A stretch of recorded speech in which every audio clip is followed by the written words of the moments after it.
Hey everyone, welcome back to the channel, and welcome to a little video here just going over Delta Flyer 3D printing kits are starting to ship now, and I also wanted to do a mini instructional video on how to assemble arms properly. So, first thing, LDO kits are starting to ship and people are starting to get their hands on them. If you go to the printables page here and search for Delta Flyer, you're going to find some awesome web pages that CanRog put together that will help you in the build process and the ordering process. So we have a approved vendors link here. You can pretty much buy an LDO Delta Flyer kit wherever you are. We have US ones, EU, UK, we have Australia. These are all approved LDO sellers. Definitely use caution when buying stuff online. There's already some fake sites out there. If it looks too good to be true, it most likely is.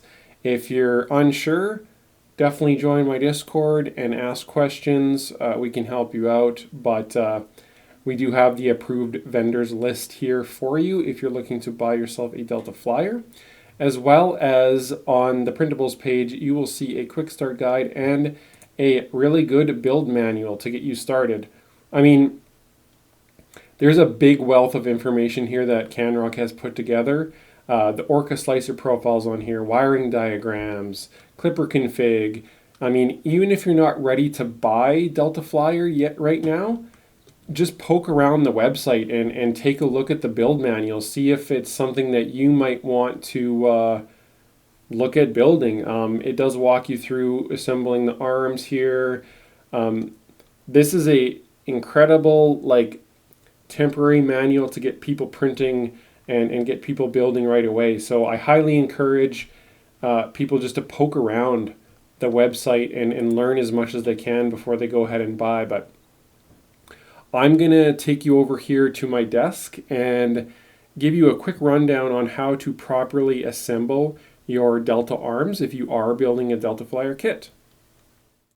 Right, welcome to my quick desk setup here. I do apologize, I am sick, but I am using my brand new DJI mini mic, so let me know what you think of the audio in this segment. But anyways, let's talk about the proper way to actually assemble these Delta arms. You want to make sure that you're building the arms one at a time. Do not print out 6 of these glue up jigs and glue all 6 together.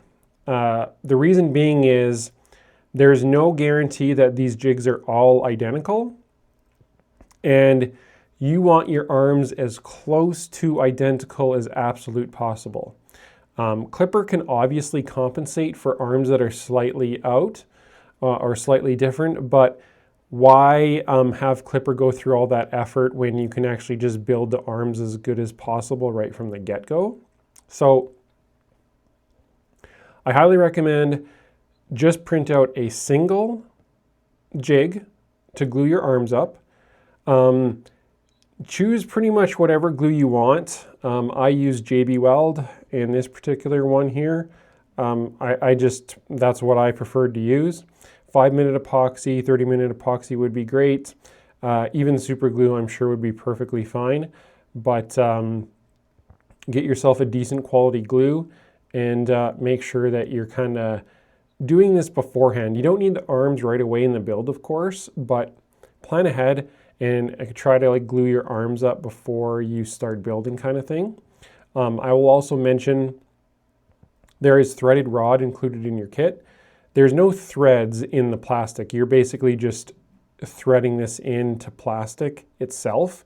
It's making its own threads. The carbon arm here is hollow. So you're going to just take a pair of pliers, hold on to one end, and just thread it in as far as you possibly can go.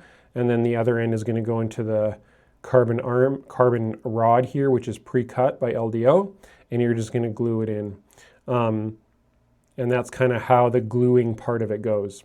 As far as your assembly using the jig, I believe the kit comes with these pins. Now, your LDO arm joints may not use or may not fit the pins.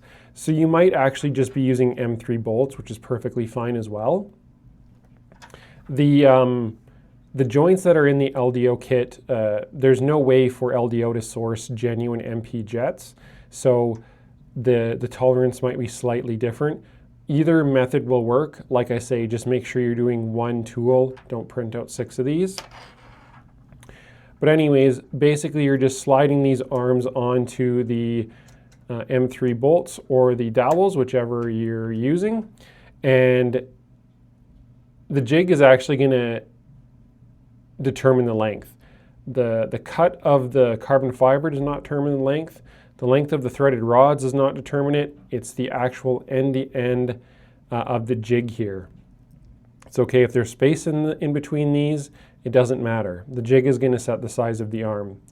You also want to make sure that you angle your arms both to one side, the extreme side. You're basically making sure that these are identical when they glue up so that you get full range of motion. If you actually glued one slightly off this way, you're going to lose range of motion because they're going to be set in place there and they're not going to be in the same parallel plane. So before your glue dries, of course, make sure that you move your joints to one extreme so that they're both the same. This is the easiest way to ensure that these are identical, right? We're using the arm itself as the actual measurement tool there. You set this, you wait for it to dry, you take this arm off and you do the next arm. That is the correct way to do joints. One at a time, do it correctly. Don't do it like I do. I think this was the very first Delta Flyer prototype I built. I just made a jig that held all 6 arms. Big no-no, do not do this. Be patient, take your time. It doesn't take all that long, and build the arms the proper way. So thanks everyone for watching, and I'll catch you all on my Discord.